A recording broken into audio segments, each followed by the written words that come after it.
Caroline Gallia, membru fl-Eżekuttiv tal-Partit Nazzjonalista u kandidata tal-Partit fuq ir-Raba Distrett, qalet li l-elezzjoni li waslet għal ħatra Tidrin Delija bħala kap għandha tiġi ddikjarata nulla b'effett immedjat.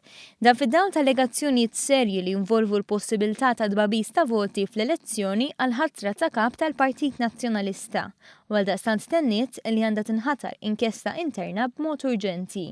Il-membru tal-Eżekuttiv qalet dan b'reazzjoni għal dak żvelat fl-aħħar jiem brabta ma' deputat nazzjonalista u assistent segretarju ġenerali tal-Partit Nazzjonalista Jean-Pierre De Bono, li jinsab f'nofs kontroversja wara li ħareġ li l-Kummissjoni Elettorali ċanfritu minħabba prattiċi irregolari waqt l-elezzjoni għal kap tal-Partit Nazzjonalista.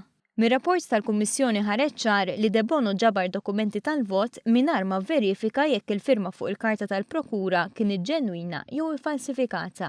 Fil-fatt riżulta li kien hemm firem folot u li nġabru dokumenti ta' voti ta' nies li ma kienu awtorizzaw lil ħadd biex jiġbrilhom id-dokument tal-vot. F'botta ċara l-istess Delija qalet li l-imħabba l-partit tiġi mill-azzjoni u mhux mill-paroli, waqt li temmet tiffirma din in-nota b'isima u fil-kariga tagħha ta' membru elett fil-Kumitat Eżekuttiv tal-Partit Nazzjonalista, kandidata tal-elezzjoni ġenerali u kunsilliera tal-Partit f'Santa Luċija.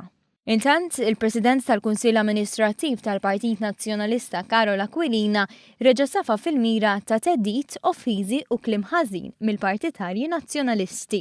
Dan wara li ġie rapportat jgħid li kienet jikkunsidra li laqgħa l-Kunsill Amministrattiv b'mod urġenti fid-dawn tal-akkużi serji li saru fil-konfront ta' Jean-Pierre De Bono.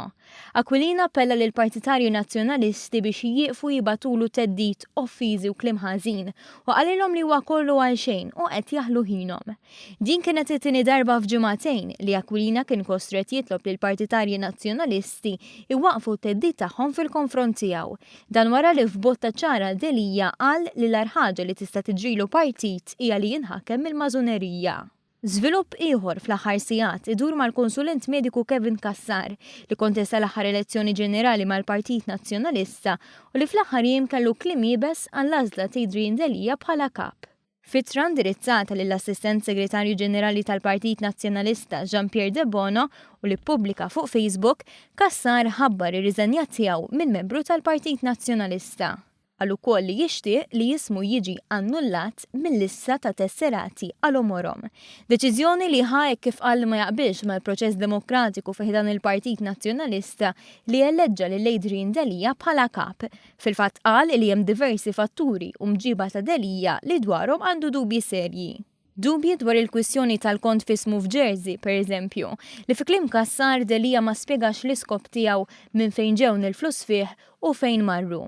Dubju wkoll dwar il-pożizzjoni finanzjarja tiegħu u djun illi għandu kif bissibu jħallasom, kompla jgħid Kassar fl-ittra ta' riżenja tiegħu. Innota wkoll li naqas milli jżomm kelmtu li jippubblika tax returns kif wiegħed matul il-kampanja l-elezzjoni ta' kap għal diversi drabi.